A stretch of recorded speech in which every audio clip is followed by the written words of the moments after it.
Today we're out in the forest taking a look at the 2016 Infiniti Q50. The Q50 sedan is the Infiniti alternative to the BMW 3 Series, the Cadillac ATS, the Mercedes-Benz C-Class, and the Lexus IS. Now this Q50 may look suspiciously identical to the last Q50 we reviewed here at Alex and Autos, but under the hood we don't have just one new engine for 2016 or two new engines. We actually have three entirely new engines under this hood. Only the hybrid system is actually retained from last year.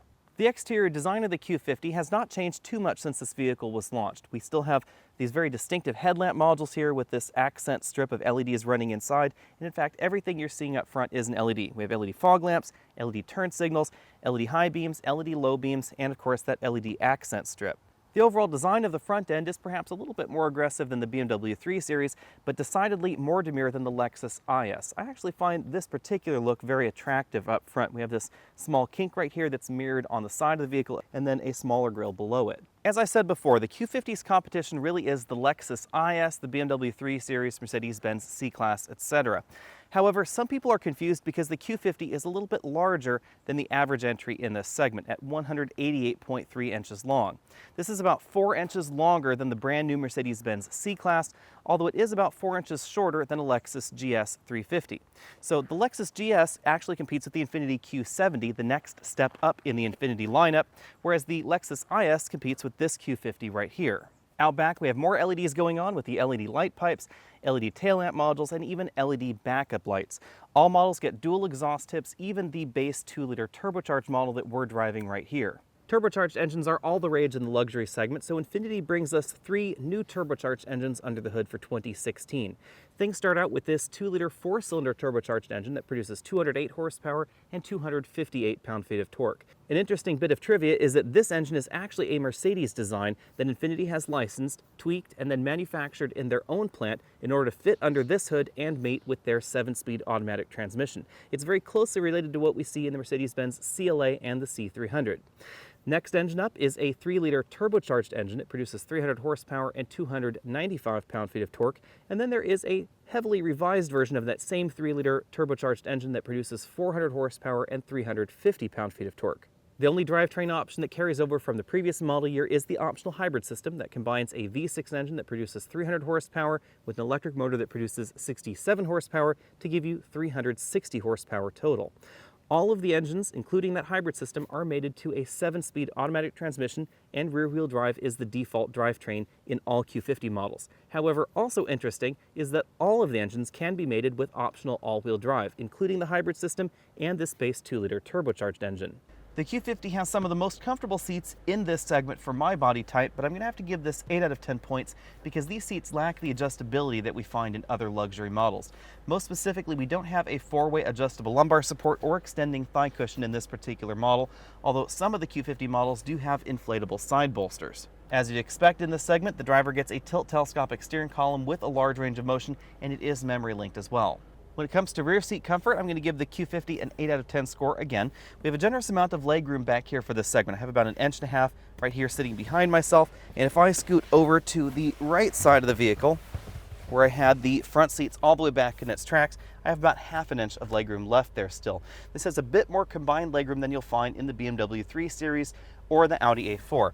But we have a little bit less headroom back here than you'll find in some of those very upright luxury sedans like the A4 or perhaps even the new Mercedes C300. So my head is definitely touching the ceiling back here if I sit upright. A nice cargo touch back here is that we have both a ski pass-through right here behind this softly padded center armrest, and the rear seats fold in a 60/40 folding fashion.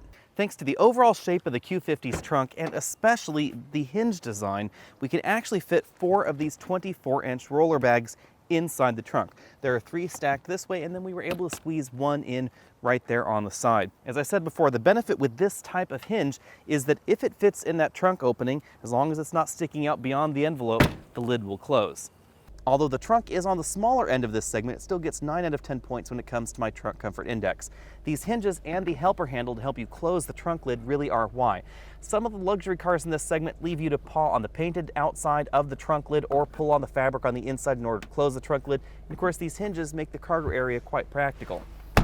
As we take a look around the interior, keep in mind that we are in the 2.0T trim.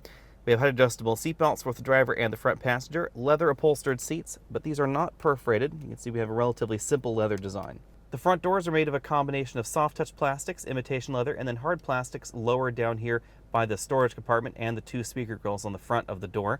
We have this very stylized pattern right here with the metal trim right around that door handle. As you'd expect out of a luxury sedan, both the upper and lower portions of the dashboard are made out of soft touch plastics, so even this lid for the glove compartment is a soft touch plastic. It's a large bin style glove compartment. I was easily able to put an iPad inside. The center of the dashboard is dominated by this two-screen infotainment system. If you want to know more about this infotainment system, there is a separate video on my channel about that. You can click that banner at the bottom of your screen. Below that screen, we find a very small storage cubby with a 12-volt power outlet and a traditional console shifter. Drive is all the way down towards the driver. Manual mode is over to the left, up for up and down for down. Then behind that shifter, you'll notice we have one of the other methods of controlling that two-screen infotainment system.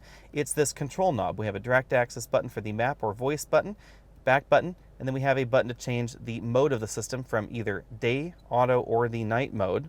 Then we have a controller joystick that's similar to other luxury vehicles. So we toggle left to right, up, down, rotate around, and click down to enter.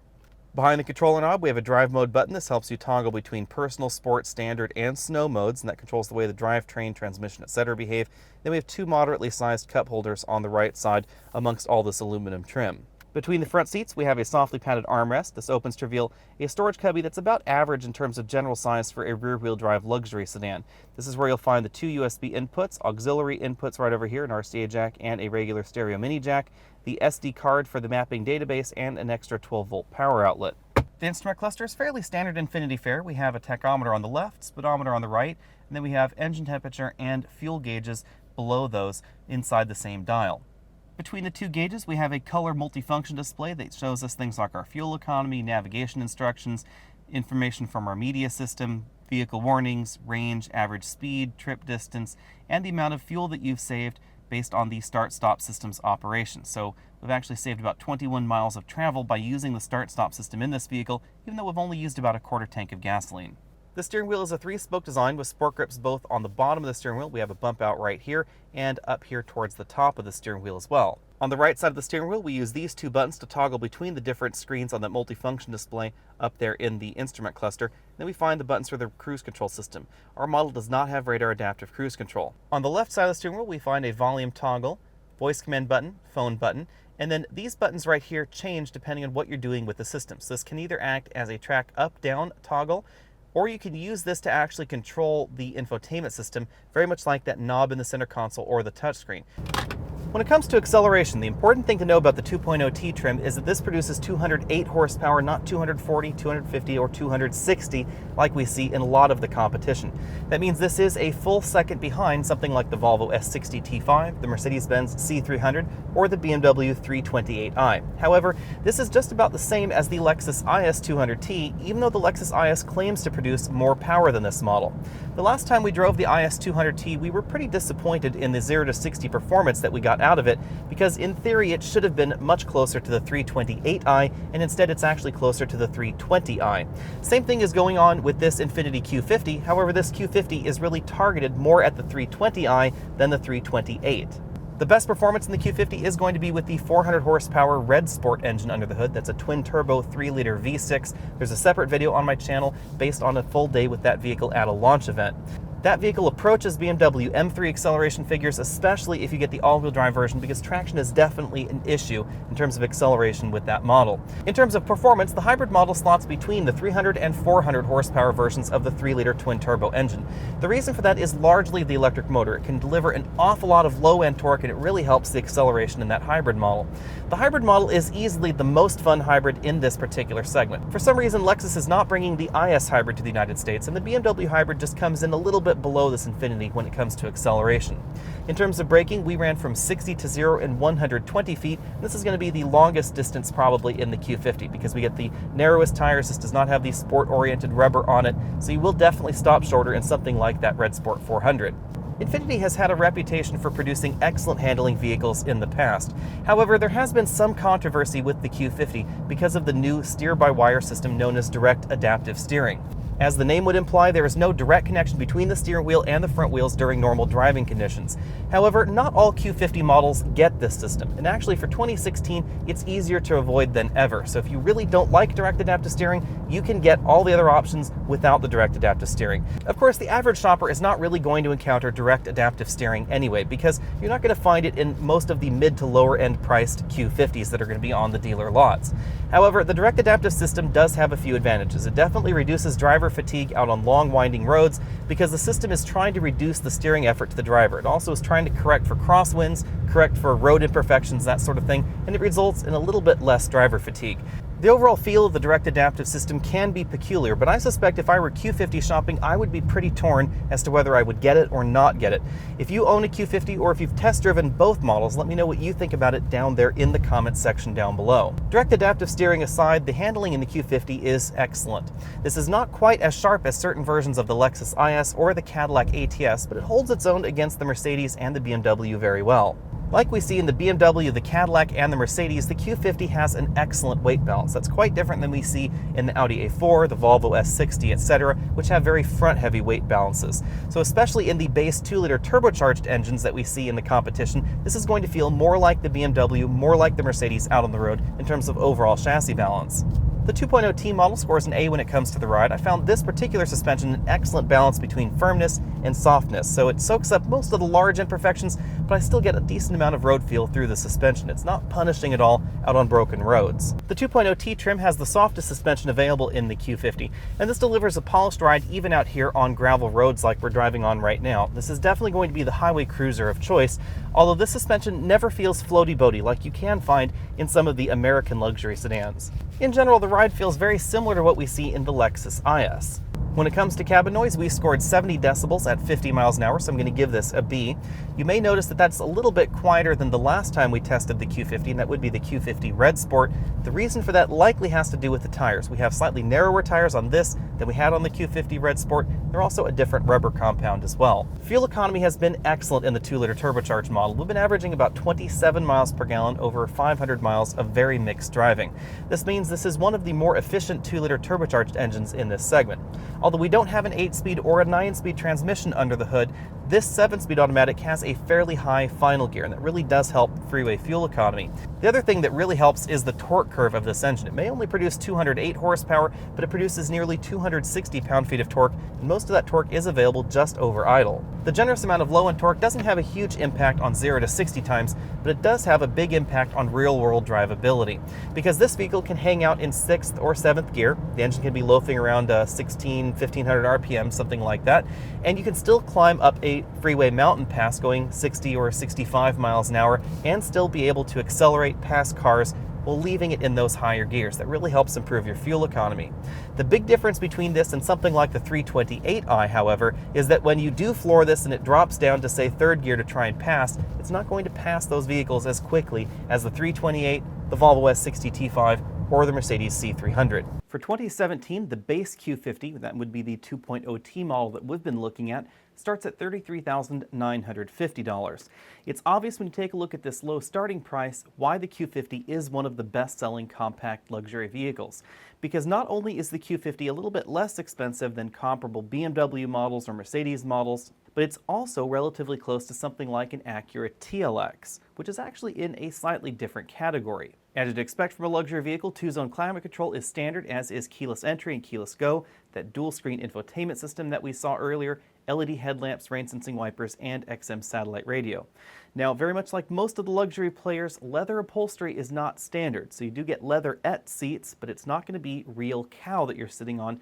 You do have to select an option package for that or step on up to the 2.0T Sport model in order to make leather upholstery standard. Although Infiniti does offer certain standalone options in the Q50, most things are bundled into particular trim levels, which is a little bit different than some of the European players, which allow you to select a wider variety of standalone options to customize your ride a little bit more than we see over here in the Q50. You'll notice that the 3-liter turbocharged engine and the hybrid system are only available in the premium trim. There is no base version of those two particular drivetrain choices, and the feature content in those two models is essentially the same as the 2-liter turbocharged version, except we get the other engine in it.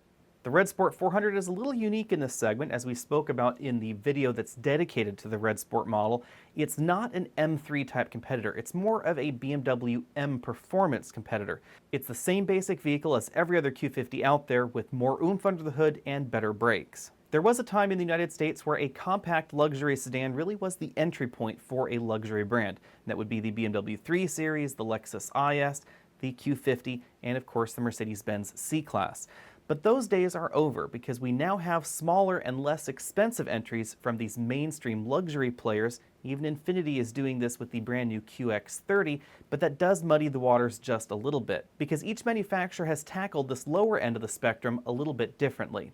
Mercedes has their very compact four-door CLA sedan at $32,400, and that allowed them to make the C300 considerably more expensive in this latest generation, because someone shopping for an entry-level, approximately $30,000 sedan is no longer shopping for a Mercedes-Benz C-Class. They're now down there in the CLA class. Now, instead of doing that same thing, BMW decided to go a slightly different direction, and they jammed a less powerful engine in the 3 Series and made the 320i for $33,450. The Audi A4 starts at $34,900, but the important thing to remember about the A4 is that that only buys you a front-wheel drive A4. If you want the all-wheel drive A4, which is really more comparable to the Q50 in terms of overall handling, that's going to be $39,400. That's also why we see the Lexus IS starting at $37,000, because there is the Lexus CT, which they consider their entry-level Lexus model. Infiniti is playing perhaps both sides of this equation by putting the less powerful 2-liter turbocharged engine in the Q50, but also bringing the new QX30 to the United States market, which will also directly compete with the CLA, the BMW 320i, and the Audi A3. The relative position of the Q50 2.0T is important to understand, because performance-wise it compares more with the 320i, the CLA 250, and perhaps even the Audi A3, not the 330i or the C300. As I mentioned before, the Red Sport 400 is not an M3 competitor, so it's more of a corollary to the BMW 340i, even though it is a little bit more powerful and a little bit faster 0 to 60. It's a corollary to the Mercedes-Benz C43 AMG, which is the new mid-level AMG trim in the C-Class. There's going to be a mid-level AMG and a high-end AMG, and the Red Sport 400 is that CLA 43 competitor. As I said before, Mercedes has two direct competitors, so let's talk about the CLA first. When you compare the CLA 250 to the Infiniti Q50 2.0T, one of the interesting things you'll notice right away is that they're actually using the same 2-liter 4-cylinder engine. But the way they drive is very different, because the CLA 250 is a front-wheel drive vehicle, the Q50 is a rear-wheel drive vehicle. The Q50 also uses a traditional automatic transmission, and the CLA uses a dual-clutch transmission. Rather unfortunately, the dual clutch that's used in the CLA is one of my least favorite dual clutches. It's just not as smooth as the Volkswagen or Audi DSG units. The handling dynamics in the CLA are very impressive, but it's not a rear-wheel drive vehicle, so if you prefer the way rear-wheel drive vehicles behave, the Q50 is going to be your only choice there. The other major difference, of course, is size. The Q50 is significantly larger than the CLA. In the trunk, in the back seats, in the front seats, in headroom, hip room, leg room, etc., the Q50 is just a much bigger vehicle, and it's much more comfortable as a result. The CLA is going to be more fuel efficient, it's a hoot to drive, and of course it has that Mercedes logo on the front of it, but if my money were on the line, I would take the Q50 2.0T over the CLA. That brings us along to the C-Class. By making the CLA the entry-level option in America, they've allowed the C-Class to go significantly upmarket. It has by far the best interior in this segment, even including what we're seeing in the new 2017 Audi A4. The C300 has a gorgeous interior. It's very much a mini Mercedes-Benz S-Class. However, the price tag is also somewhat of a miniaturized S-Class price tag, because comparably equipped, it can be between $7,000 and $15,000 more expensive than the Infiniti Q50. Now, the most direct competitor to the C300 would be the 3.0T trim of the Q50, not the 2.0T trim of the Q50, because again, the 2.0T is the CLA competitor. In many ways, the 3.0T is the C300 competitor. In that comparison, you're going to get better handling out of the Q50 for the same price. You're also going to get more power under the hood, a faster 0 to 60 time, and a smoother engine, because of course it is the 3-liter 6-cylinder engine, not the turbocharged 4-cylinder engine that we see in the C300. The C43 AMG is perhaps the corollary to the Red Sport 400 in the Mercedes lineup at this time. However, the C43 is more of a dedicated performance model than we see out of the Red Sport 400. It's going to be a little bit faster than the Infiniti, it's going to handle better than the Infiniti, it's going to feel a little bit more solid and better put together than the Infiniti as well. BMW and Infiniti were following exactly the same model when they created the 320i and the Q50 2.0T. Although the 320i claims to produce a little bit less power than we find in the 2.0T model of the Q50, performance is very, very similar. That shouldn't surprise, of course, because BMW has a long history of underrating their engines. The 328i has recently been renamed the 330i, and it's the corollary for the 300 horsepower model of the Q50. Although the Q50 has a smoother V6 engine, you get just about the same kind of performance out of the four-cylinder engine that we find in the BMW. BMW also offers a hybrid model, the 330e. However, performance in the Infiniti hybrid is actually going to be slightly better than we find in the BMW hybrid because we get notably more power.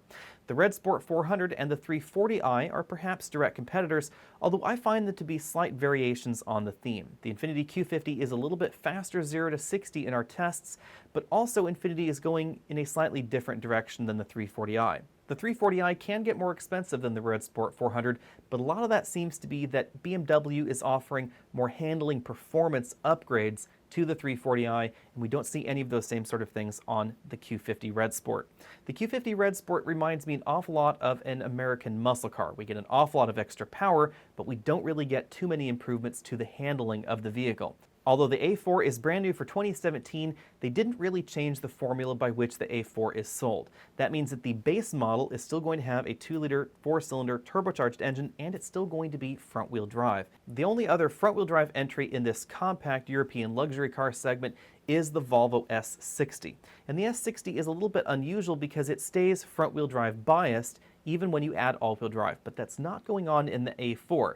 In the A4, even though it always is front heavy because the engine is in front of the front axle, if you add all-wheel drive, it actually sends the majority of the power to the rear wheels. By the time you've added Quattro to the A4, it's going to be about $6,000 more expensive than the base Q50 2.0T. You are going to find a few more features in the A4 at that price, but it's not going to make the difference that much smaller. The Q50 has a near-perfect 50-50 weight balance, very much like we see in the Cadillac ATS or the BMW 3 Series, and the A4 continues to be fairly front-heavy because of the position of the engine. However, because of the general design of the A4, it continues to be one of the most accommodating for passengers. It has a nice large trunk. It also has a fairly large back seat. The last direct competitor that we'll be talking about is the Lexus IS, and this is kind of a tough fight because Lexus and Infiniti are often going after the same kind of shopper. Lexus, of course, has a strong reputation for reliability, but that's also something that Infiniti has been known for over the last decade or so. When it comes to driving dynamics, the IS is one of the top entries in this segment. I would actually say it ties with the Cadillac ATS in terms of overall handling feel, and both the ATS and the IS beat the BMW 3 Series. The IS is nimble, it's fun to drive out on a track, we get more steering feel, more steering feedback, and just an overall more engaging feel than we see in the BMW. The IS is now available with their 2-liter turbocharged engine, which in theory should compete with the BMW 330i in terms of overall performance, but when you actually 0 to 60 test it, it's just about the same speed 0 to 60 as the Q50 2.0T or the BMW 320i, which have considerably less power. Although the value proposition in the Lexus continues to be excellent, it's not quite as good as the value proposition we see in the Q50 in terms of features offered for the dollar. Although the IS is unquestionably fun to drive on a small track, because we live in the real world, I would take the extra power and slightly less engaging feel that we see in most of the other luxury entries in this segment over what we see in the Lexus IS. An interesting sideways competitor to the Q50 is the Acura TLX. It starts at $31,900. The reason I thought about the TLX is because the Q50 and the TLX are actually about the same size. The TLX is not a traditional entry in this segment. It actually is based off of the Honda Accord, and it's a more direct competitor to the Lexus IS. Of course, the big difference between the Acura and the Infiniti is that the Acura is front-wheel drive and the Q50 is rear-wheel drive by default. Normally, space efficiency is an advantage for front-wheel drive vehicles. However, we don't see that in the TLX. It actually is larger on the outside than the Q50, but smaller on the inside, and it has a very similarly sized trunk. In terms of general performance, the Q50 is going to be a little bit faster than the base engine in the TLX. However, if you get the TLX with the 3.5-liter V6 engine, then it's going to be obviously faster than the 2-liter turbocharged version of the Q50. 0 to 60 performance in the TLX with a 3.5-liter engine is closer to the 300 horsepower twin-turbo Q50, although it's going to cost a little bit less. Of course, the V6 engine in the TLX is still going to be front-wheel drive by default, but you can get Acura's super handling all-wheel drive system. Adding super handling all-wheel drive to the TLX makes it handle a little bit more like the A4 than the Q50, because even though it does have that extra weight over the front axle, it can send a majority of the power to the rear axle, giving it more of a rear-wheel drive dynamic. Of course, it's never going to handle like a pure rear-wheel drive car, so the handling win is always going to go to the Infiniti Q50. The bottom line for me in this segment is that the Q50 is still an excellent value, and even though it's not quite as comfortable as some of the other options, even though it doesn't handle quite as well as some of the other options, it is my favorite pick. When I was car shopping earlier this calendar year, the Red Sport 400 was very high on my shopping list because of the fun factor. It doesn't necessarily handle as well as the C43 AMG or certain versions of the BMW 340i, but it will definitely put a bigger smile on your face. Now that said, my actual top pick in this segment is the hybrid version of the Q50, even though I was personally shopping for the Red Sport 400. The reason is that the performance in the hybrid model is very close to what we see in the Red Sport 400, very close to what we see in the 340i, but the fuel economy is absolutely excellent. Making the Q50 hybrid a little bit more interesting is that it still uses a traditional automatic transmission, so it's still going to drive very much like a V6 powered Q50. The fuel economy is very high, and you can get a traditional mechanical all-wheel drive system in that model, so you don't have to give up the hybrid fuel economy in order to get all-wheel traction. At this point in time, my runner-up would be the C300, with the caveat that it's going to be significantly more expensive than the other entries. Thanks for taking the time to check out this video. Again, I'm Alex Dykes, and this has been the 2017 Infiniti Q50. Be sure and check out those related videos on the side of your screen. Hit that subscribe button down there at the bottom of your screen. Check us out over at facebook.com, and if you want to support this page, you can head on over to patreon.com and find us over there as well. I'll see you next week.